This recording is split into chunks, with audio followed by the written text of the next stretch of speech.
हाँ जी, तो आज हमारे कुछ क्वेश्चंस रहेंगे जो एनसीईआरटी से बाहर के हैं। ठीक है, तो फर्स्ट क्वेश्चन है, if alpha and beta are the zeros of a polynomial 2x² - 5x - 11, then find the value of. First part है alpha cube plus beta cube,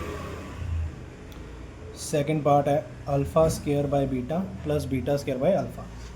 ठीक है, तो चलिए, the given polynomial is 2x² - 5x - 11। Okay, उसके बाद general equation of polynomial is ax² plus bx plus c is equal to 0। Okay, तो on comparing we get a is equal to 2, b is equal to -5 and c is equal to -11। ठीक है, चलिए, now let alpha and beta are the zeros of polynomial. Okay, तो अब मुझे निकालना है alpha cube plus beta cube, इसका value निकालना है। तो फर्स्ट ऑफ ऑल हम बिल्कुल बेसिक कंसेप्ट से चलेंगे। First sum of zeroes, sum of zeroes जिसको मैं लिख सकता हूँ अल्फ़ा प्लस बीटा, इसके लिए फॉर्मूला होता हमारे पास -b/a। b का वैल्यू अपने पास है -5 और a का वैल्यू है 2।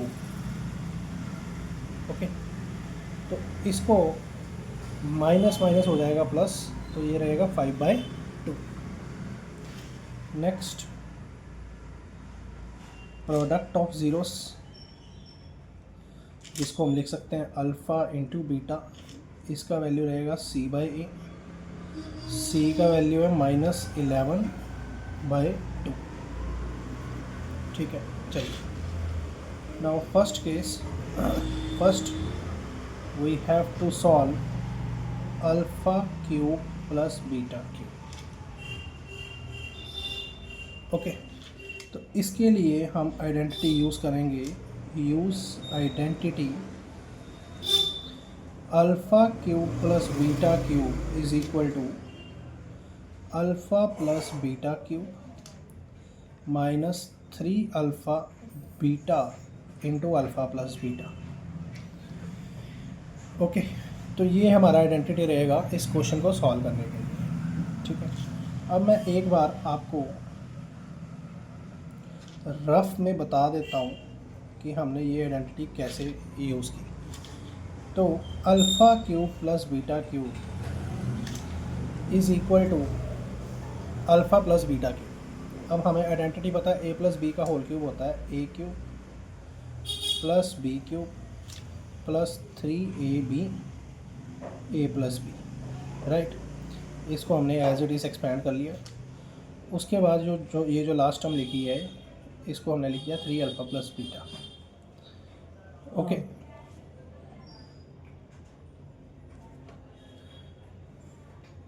ओके, तो ये इसके साथ माइनस हो जाएगा, तो मेरे पास आएगा alpha cube plus beta cube. तो मेरे पास यही टर्म आ गई। तो दैट इज़ वाई हम alpha cube plus beta cube को ऐसे लिख सकते हैं। ठीक है, तो ये मैंने सिर्फ आपको जस्टिफाई किया है कि ये मैंने क्यों लिखा है ऐसे। चलिए, अब हम इसी को यूज़ करते हैं, alpha cube plus beta cube. Now alpha plus beta, alpha plus beta है सम ऑफ ज़ीरोस, इसका वैल्यू है 5/2। तो मैं डालूँगा 5/2 का क्यूब। ठीक है, नेक्स्ट -3, ये alpha into beta, alpha into beta का वैल्यू है -11/2. Next alpha plus beta, alpha plus beta है 5/2. Okay. Next alpha cube plus beta cube is equal to, इसका क्यूब करने पे आएगा 125/8 माइनस, अब ये माइनस और माइनस प्लस हो जाएगा क्योंकि आपस में मल्टीप्लाई में है ये, इसको मल्टीप्लाई करने पे आएगा 165/4. राइट. नाउ अगर मैं इनका एलसीएम लूँगा तो ये आएगा 8 को 8 से डिवाइड किया 1 into 25 125 120, 8 divided by 4 2 into 165. Now ये अपने पास आ गया 330/8 which on solving we get 455/8. Clear है. चलिए ये हमारा फर्स्ट पार्ट हो गया. नेक्स्ट पार्ट है second, alpha square by beta plus beta square by alpha. Okay. अब इन दोनों का एलसीएम आ जाएगा अल्फ़ा इंटू बीटा. अब अल्फ़ा इंटू बीटा को बीटा से डिवाइड करूँगा तो बीटा से बीटा कैंसिल हो जाएगा. I will get remain only with alpha. Alpha into alpha square alpha cube. Alpha beta को अल्फ़ा से डिवाइड करेंगे तो अल्फ़ा से अल्फ़ा कैंसिल हो जाएगा तो मेरे पास बचेगा beta. Beta into beta square beta cube, beta into beta square beta cube. Okay. चलिए अब alpha cube plus beta cube का वैल्यू मेरे पास आया 455/8 और अल्फ़ा इंटू बीटा का वैल्यू है -11/2. ठीक है. चलिए अब इसको रेसिप्रोकल कर देंगे. 450/8 ये रेसिप्रोकल करके हो जाएगा -2/11. ठीक है. तो ये डिवाइड हो जाएगा 4 और ये 1, तो मेरे पास आ गया -455 डिवाइडेड बाई 44. ठीक है जी. तो ये इस क्वेश्चन का आंसर रहेगा. ठीक है. तो ये थोड़े यूनिक क्वेश्चन है, आपको एग्ज़ाम में दोबारा से पूछे जा सकते हैं. ये ऑलरेडी एग्ज़ाम में आए हुए हैं. चलिए नेक्स्ट क्वेश्चन करते हैं. ये next question DAV international school में टर्मिनल पेपर में आया हुआ है. The sum of ages of, ये क्वेश्चन रहेगा बेटा लीनियर इक्वेशन का, चैप्टर नंबर 3. अच्छा क्वेश्चन है. The sum of ages of 2 children is a. तो साथ साथ में हम लिखते जाते हैं जो हमें गिवन है. Sum of ages of 2 children, ये गिवन है A. Next the age of father is twice the A. Age of father, age of father twice the A, तो मैं लिख दूंगा 2a. After 20 years his age मतलब father की age will be equal to addition of ages of his children. चलिए पहले तो after 20 years, after 20 year जो फादर का एज आएगा वो आएगा 2a + 20. ओके. 20 ईयर के बाद ये एज +20 हो जाएगा. And sum of ages of 2 children, ये हो जाएगा a + 40.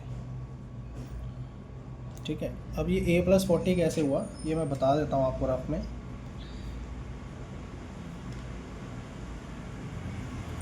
ठीक है. मुझे क्वेश्चन में दिया हुआ है कि 2 बच्चों की एज का सम जो है वो a है. अब मान लो कि फर्स्ट चाइल्ड की एज x है, सेकंड चाइल्ड की एज y है. तो x प्लस वाई जो है वो a के इक्वल है।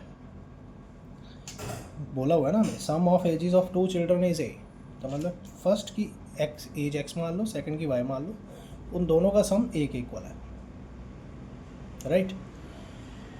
तो आफ्टर 20 ईयर्स जो x का एज है वो x प्लस 20 हो जाएगा, और जो y का एज है वो y प्लस 20 हो जाएगा, और इनका सम मैं a डैश मान लेता हूँ। तो ये आ जाएगा x plus y plus 40 is equal to a dash. x plus y कितना है a, x प्लस वाई का वैल्यू a है, तो कितना आ गया a प्लस 40। ठीक है, आई होप ये क्लियर हो गया होगा आपको। तो इसीलिए मैंने sum of ages of two children लिखा a प्लस 40। अब क्वेश्चन में दे रखा है कि after 20 years his age will be equal to the addition of ages of his children. तो एज पर क्वेश्चन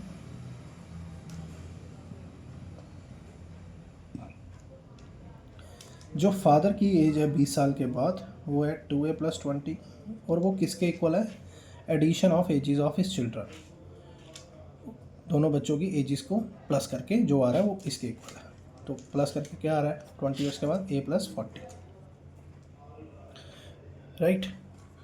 तो ये 2a, a को इधर ले आऊँगा तो ये आ जाएगा माइनस a, और ये आ गया 40 माइनस 20, ये आ गया a is equal to 20, right.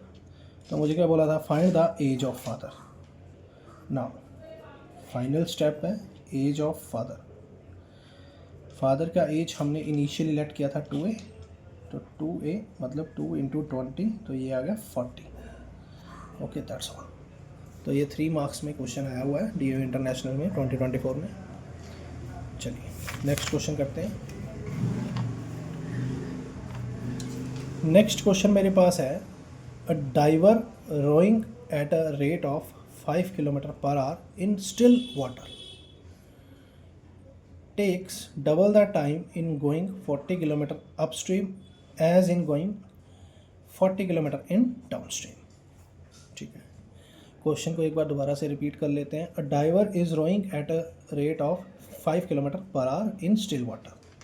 तो यहाँ पे पॉज लगा लेते हैं इसको। तो पहले स्टिल वाटर, स्टिल वाटर का मतलब क्या है, मैं यहाँ पे थोड़ा सा बता देता हूँ कि पानी कोई मूवमेंट नहीं है, ओके। और इसमें जो डाइवर है उसका जो स्पीड है वो 5 किलोमीटर पर आवर है, ओके। अब आगे क्वेश्चन में बोला गया है takes double time in going 40 kilometre upstream as in going downstream. ठीक है, अभी अपस्ट्रीम और डाउनस्ट्रीम क्या होता है कि लेट्स सपोज रिवर इधर को फ्लो कर रहा है, रिवर इधर को फ्लो कर रहा है विद सम वेलोसिटी, मैं मान लेता हूँ VR, ये वेलोसिटी ऑफ रिवर है, और डाइवर भी इधर को जा रहा है। तो अगर डाइवर रिवर के डायरेक्शन में जाता है तो उसको डाउनस्ट्रीम बोलते हैं, और अगर डाइवर रिवर का वेलोसिटी के ऑपोजिट जाता है तो उसको हम अपस्ट्रीम बोलते हैं। ठीक है, और क्वेश्चन में बोला गया है कि जो डाइवर को अपस्ट्रीम जाने में टाइम लग रहा है वो डाउनस्ट्रीम से डबल है। डाइवर अपस्ट्रीम जा रहा है 40 किलोमीटर के लिए, उसको जो टाइम लग रहा है that is double then 40 kilometre in downstream. Find the speed of stream. Okay, चलिए अब हम इसको ऐसे स्टार्ट करेंगे। The speed of person rowing in still water, जो डाइवर है उसकी स्पीड है 5 kilometre per hour. Next, speed of person rowing in downstream. तो बेटा जब बंदा डाउनस्ट्रीम में जा रहा है, डाउनस्ट्रीम में जा रहा है तो जो डाइवर का रीडिंग वेलोसिटी है that is in same direction of river, तो ये दोनों प्लस हो जाएंगी, ओके। तो हम जो रिवर का वेलोसिटी उसको v मान लेते हैं, ओके, और जो बंदे का वेलोसिटी उसको 5 मान लेते हैं, ओके। उसके बाद person take time to cover the downstream. अब उस बंदे को 40 किलोमीटर ऊपर जाने के लिए कितना टाइम लग रहा है। देखिए मुझे फार्मूला पता है, स्पीड का फार्मूला होता है डिस्टेंस अपॉन टाइम। तो यहाँ से टाइम का जो फार्मूला आ जाएगा वो आ जाएगा डिस्टेंस अपॉन स्पीड। तो डिस्टेंस है 40 और स्पीड है v+5।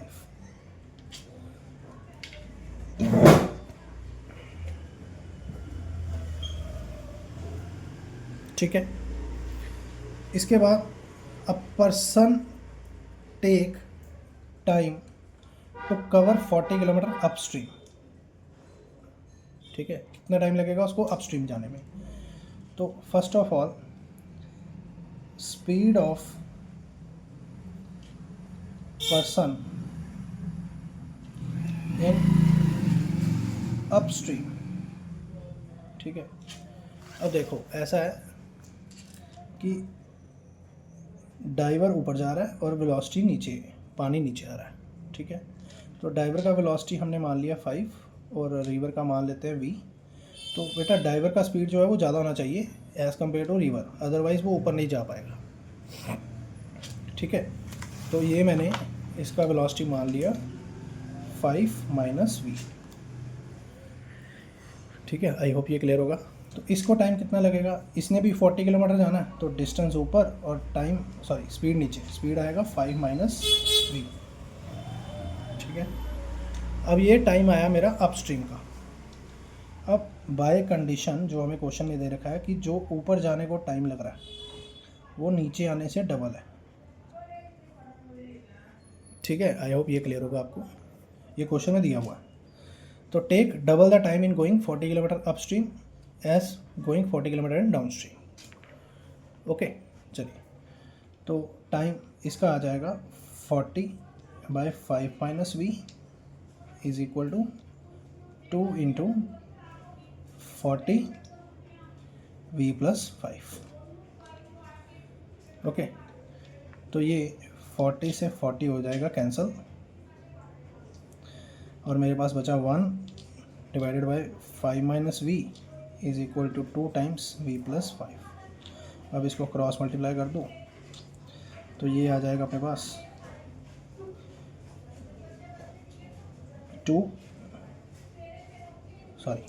1 × v+5 और इधर 2v-5 5 - v। ठीक है, तो ये रहेगा v+5 और इधर हो जाएगा 10 - v 2v, क्योंकि 2 × 5 10 और 2 × v 2v। अब v वाले टर्म्स को कंबाइन कर लो, v + 2v is equal to 10 - 5। ये आ गया 3v इज इक्वल टू 5 और v आ गया 5/3 km/h। तो ये वेलोसिटी हो गया स्ट्रीम का। तो this is a velocity of stream. Okay, चलिए नेक्स्ट क्वेश्चन करते हैं। अब ये क्वेश्चन रहेगा ट्रिग्नोमेट्री का। ठीक है, ये भी डी इंटरनेशनल में आया हुआ है एंड वेटेज है इसकी 3 मार्क्स की। ठीक है, चलिए देखिए क्वेश्चन क्या बोल रहा है। क्वेश्चन है x is equal to a cos θ - b sin θ and y is equal to a sin θ + b cos θ। और मुझे प्रूव करना है a² + b² is equal to x² + y²। चलिए, तो सबसे पहले जो मेरे पास x है वो मैं लिख लेता हूँ a cos θ - b sin θ। अब मेरे पास x दे रखा है, मुझे चाहिए x²। तो मैं क्या करता हूँ, स्क्वेयरिंग ऑन बोथ साइड्स। ये आ जाएगा x² और ये a cos θ - b sin θ का होल स्क्वायर। तो इस पे आइडेंटिटी लग जाएगा a - b का होल स्क्वायर का। तो ये आ जाएगा a² +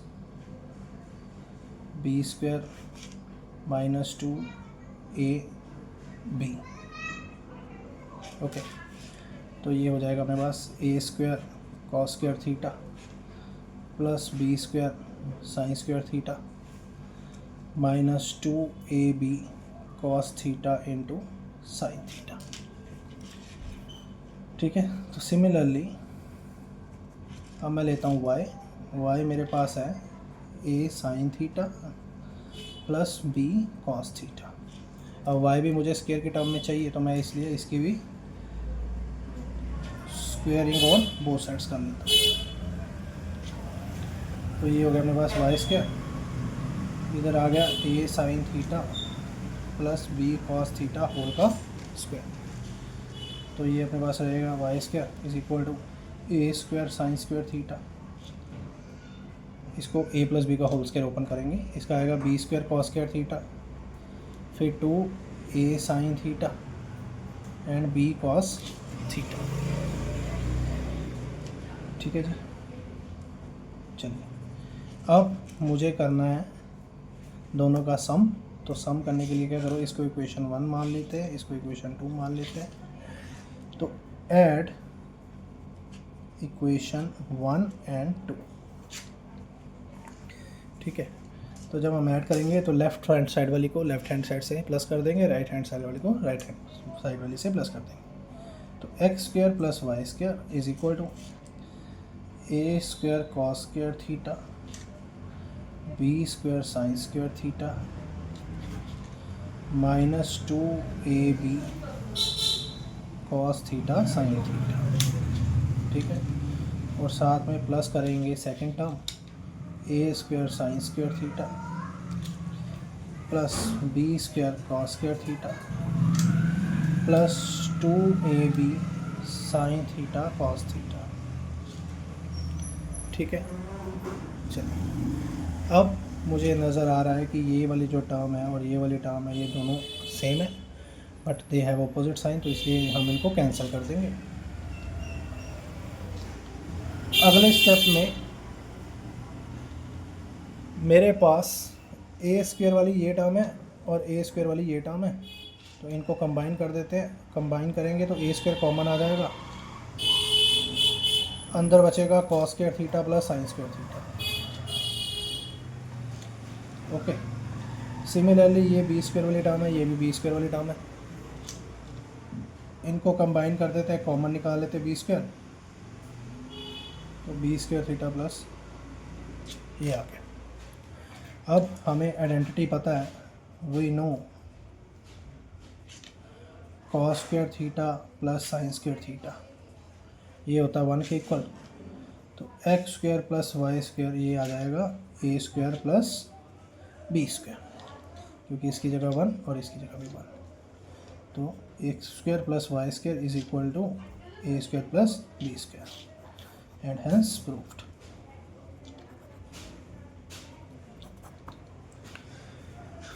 ठीक है जी। आई होप ये क्वेश्चन क्लियर होगा आपको। चलिए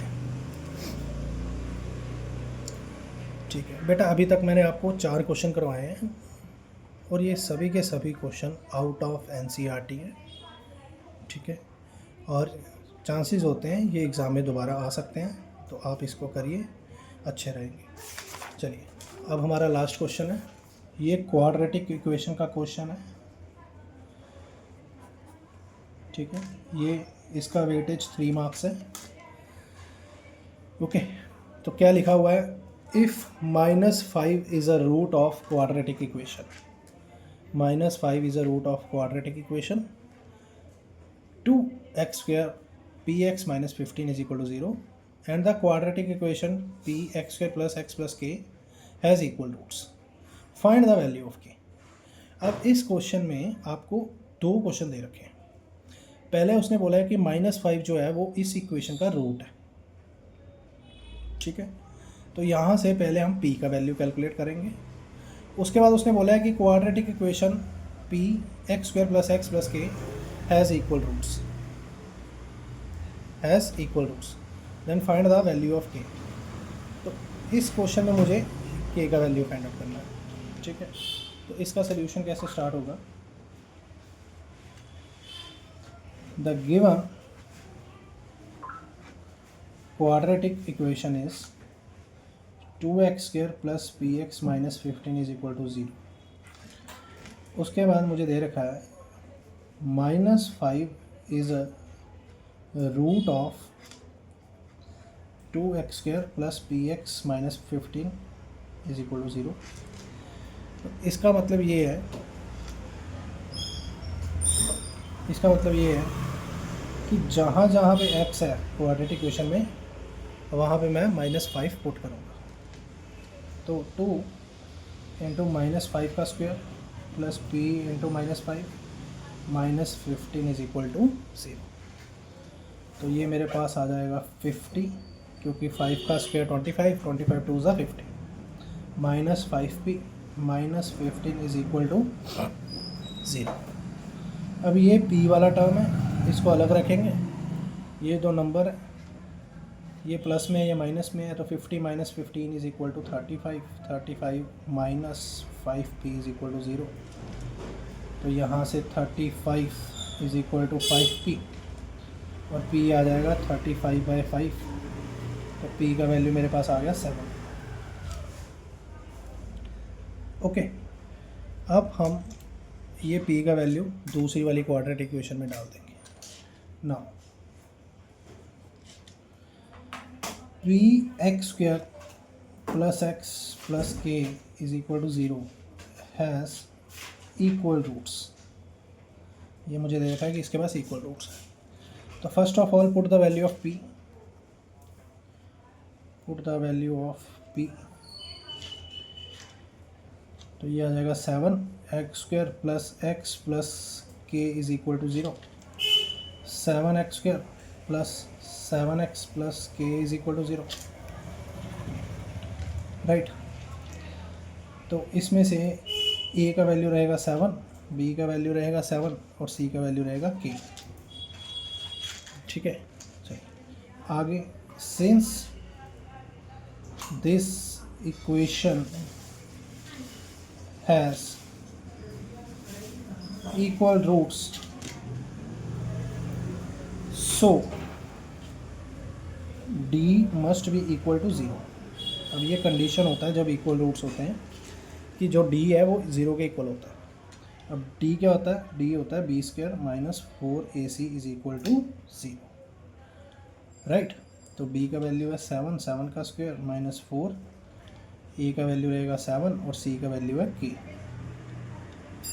तो 49 minus 28k is equal to 0। 49 is equal to 28, 49/28 is equal to k। तो यहाँ से सॉल्व करेंगे तो 7 के टेबल पे कटिंग हो जाएगा और k का वैल्यू आ जाएगा 7/4। ठीक है, तो चलिए इसका क्वेश्चन का वेटेज भी 3 मार्क्स है। तो this is all about today, बाकी का फिर नेक्स्ट वीडियो में करेंगे।